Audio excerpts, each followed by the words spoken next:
IndiGo జాతీయ సంక్షోభాన్ని నారా లోకేష్ గారు వార్ రూమ్లో సమీక్షిస్తున్నాడు అని చెప్పేసి రిపబ్లిక్ టీవీ డిబేట్లో వ్యాఖ్యానించి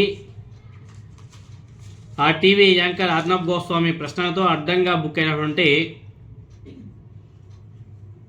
తెలుగుదేశం పార్టీ నాయకుడు మాజీ ఎమ్మెల్సీ దీపక్ రెడ్డి ఆ ఘటన తర్వాత చాలా కాలం పాటు టీవీ డిబేట్లకు దూరంగా ఉంటూ వచ్చాడు.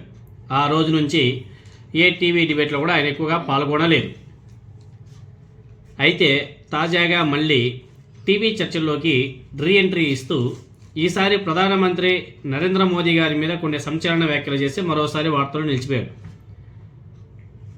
ఆయన ఇచ్చింది కూడా మన పశ్చిమ మీడియాలో కాదు, అది కూడా ఆయన ఇచ్చిందంతా కూడా నేషనల్ మీడియాలోనే. ఆయన మాట్లాడింది నేషనల్ మీడియాలోనే.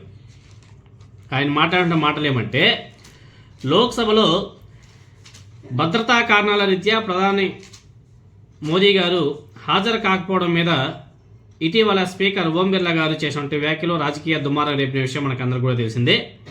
దాడి జరిగే అవకాశం ఉందన్న సమాచారం నేపథ్యంలో ప్రధానమంత్రి నరేంద్ర మోదీ గారు లోక్సభకు రావద్దని తానే సూచించాను అని చెప్పేసి స్పీకర్ గారు చెప్పడంతో విపక్షాలు తీవ్రంగా అభ్యంతరం వ్యక్తం చేసిన విషయాలు కూడా మీకు అందరూ కూడా తెలిసిందే. అయితే ఈ విషయం మీద, ఈ అంశం మీద స్పందించినటువంటి దీపక్ రెడ్డి తనదైన శైలిలో కొన్ని కీలక వ్యాఖ్యలు చేశారు.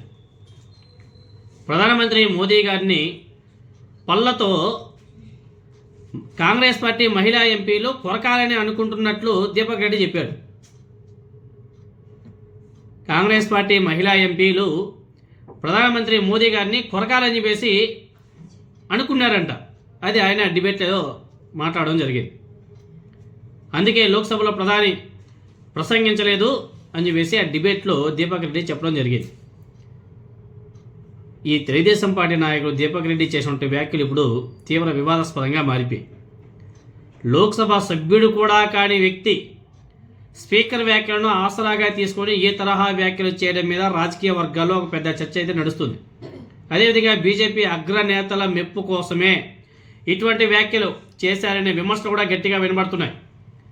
మొత్తానికి ఒకప్పుడు నారా లోకేష్ గారు వార్ రూమ్ వ్యాఖ్యలతో దేశవ్యాప్తంగా ఫేమ్ తెచ్చుకుంటే ఈ దీపక్ రెడ్డి ఇప్పుడు ప్రధానమంత్రి మోదీ గారి మీద చేస్తుంటే సంచలన వ్యాఖ్యలతో మళ్ళీ టీవీ డిబేట్లలో హాట్ టాపిక్గా మారిపోయారు.